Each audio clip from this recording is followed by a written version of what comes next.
Très bien. Donc, maintenant, regardez une autre question bête. Pourquoi l'excellence? Je vous pose cette question. Pourquoi on cherche l'excellence dans ce management? Pourquoi en général, je cherche l'excellence? C'est-à-dire n'importe qui. Pour arriver à séduire, le prix du prestige, se démarquer, se différencier, oui. J'ai de la meilleure façon, et encore mieux, hein, vous allez voir. Moi, je vais vous dire que c'est encore plus simple que ça. Si je suis excellent, ma vie est facile. Aussi simple que ça. Si je suis un excellent footballeur, je m'amuse plus. Si je suis nul, je perds plus souvent.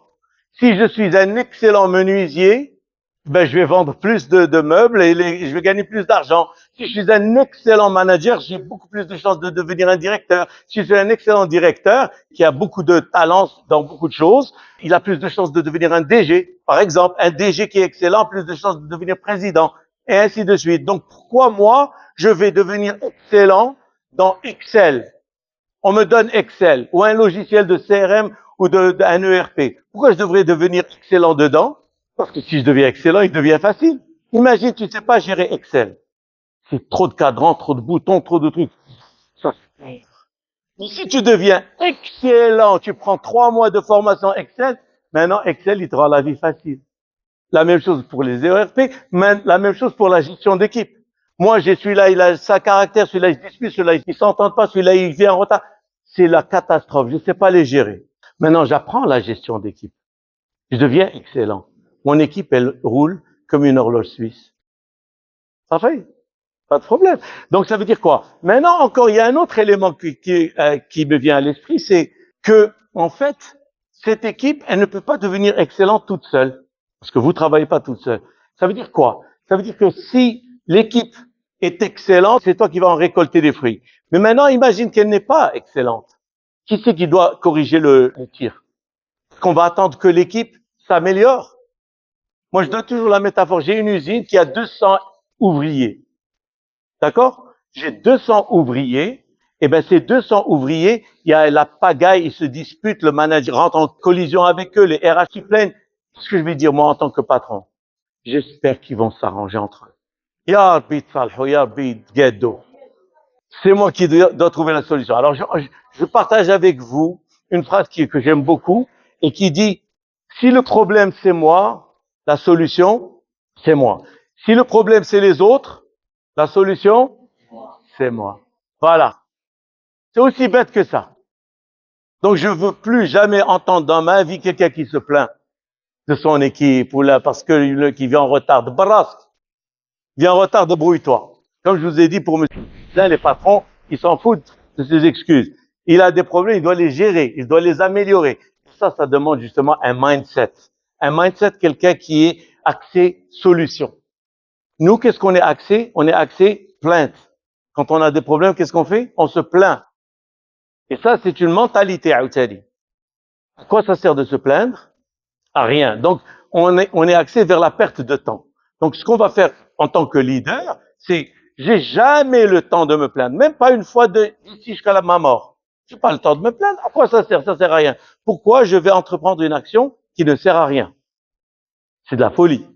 D'accord? Donc, qu'est-ce que je fais? Chaque fois que j'ai un problème dans mon équipe, ou là dans mon département, ou là dans la structure elle-même, dans du restaurant, je ne sais pas quoi, automatiquement, je dois commencer à fouiner pour trouver une solution. Ça, c'est ça le leadership. On n'a pas besoin, tu nous racontes que tu as trouvé des problèmes, c'est pas intéressant. Parce que tu as trouvé des solutions, ça c'est intéressant. D'accord? Donc voilà. Donc pourquoi l'excellence? Parce que si tu deviens excellent dans ta gestion d'équipe, tu vas te reposer. C'est aussi bête que ça. Maintenant, je vais vous dire comment on va faire pour améliorer tous vos départements. Chacun de vous va améliorer son département vraiment comme il le veut. Alors je vous demande, s'il vous plaît, cette métaphore, je commence par la fin. Qu'est-ce que ça veut dire? Je vais visualiser mon objectif. Je vais le voir. Par exemple, moi je viens de prendre le bac, et je veux devenir chirurgien dentiste. Maintenant, si je te dis je veux devenir chirurgien dentiste, est-ce que c'est clair? C'est très clair. Je t'ai dit la fin. Voilà ce que je veux devenir. Maintenant, quand c'est clair pour moi, je peux faire une stratégie pour y arriver. Si je ne sais pas ce que je veux faire de ma vie, ça va être difficile. Si je ne sais pas quoi faire de mon département, Donc, je suis là, je viens, je repars, je viens, je corrige, je fais, mais dans quel but?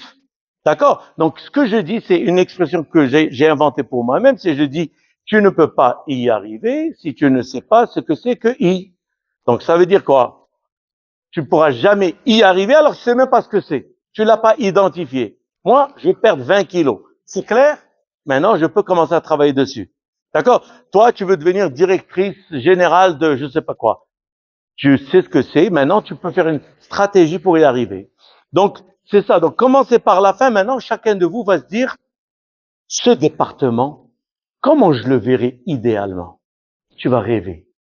Quand tu vas rêver, tu vas avoir un petit sourire. Oh yeah, ça, ce serait bien.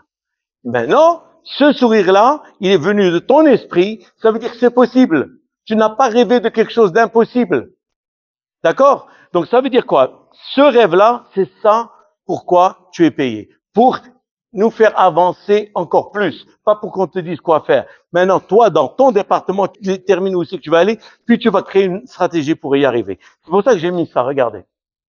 Pourquoi j'ai mis ça? Parce que c'est la même chose, si vous voulez bien écouter, c'est ce monsieur-là qui a fait ça, ça n'est pas arrivé tout seul. Est-ce que c'était facile? Ah, voilà. Est-ce que c'était rapide, instantané? Non, ça a pris du temps, de la détermination. Mais non, ce que je vais dire aussi, c'est que qu'est-ce qu'il a fait lui aussi?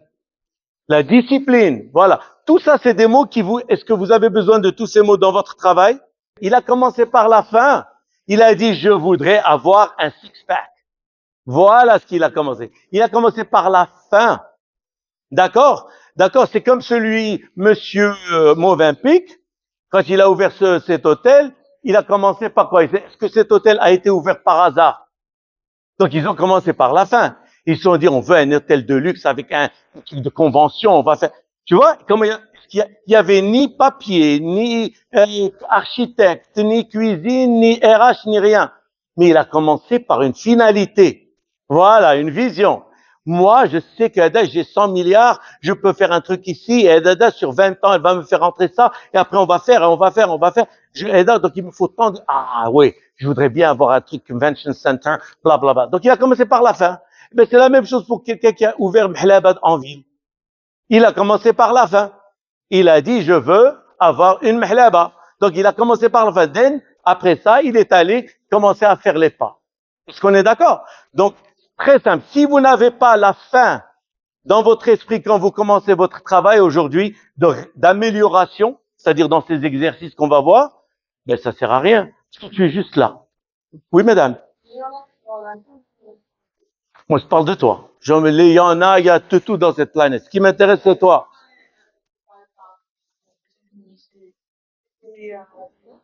Ben, c'est que tu n'as pas établi ça comme une fin, vraiment. Ce n'était qu'un rêve. Mais on ne parle pas d'un rêve, là. Ce monsieur, est-ce qu'il rêvait?